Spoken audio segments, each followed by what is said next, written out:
बिस्मिल्लाहिर्रहमानिर्रहीम। अस्सलामु अलैकुम। BNN नेशनल न्यूज़ के साथ मैं हूं सना हुसैन। चलते हैं खबरों की जानिब। रुकन सिंध असम्बली नईम अहमद खरल की नमाज़ जनाज़ा मुमताज़ ग्राउंड खैरपुर में अदा। तवील अदालत के बाद इंतकाल कर जाने वाले MPA नईम अहमद खरल को सुपुर्द खाक कर दिया गया।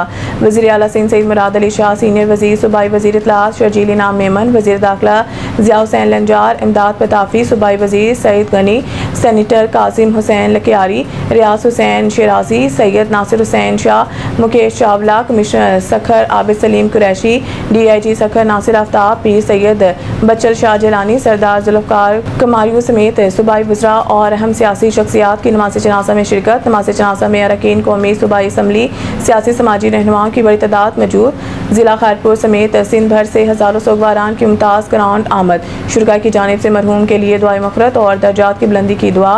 नईम अहमद खरल की वफ़ात से सिंध बिलख़ुसूस खैरपुर एक फ़ाल सियासी रहनुमा से महरूम हो गया। मुमताज़ ग्राउंड खैरपुर में नमाज़ जनाज़ा के मौका पर सिक्योरिटी के ख़ुसूसी इंतज़ामात। वज़ीर आला सिंध ने मरहूम के अहले खाना से इज़हार ताज़ियत किया। सियासी समाजी और अवामी हलकों की जानिब से नईम अहमद खरल की खिदमात को ख़राज क़ीदत।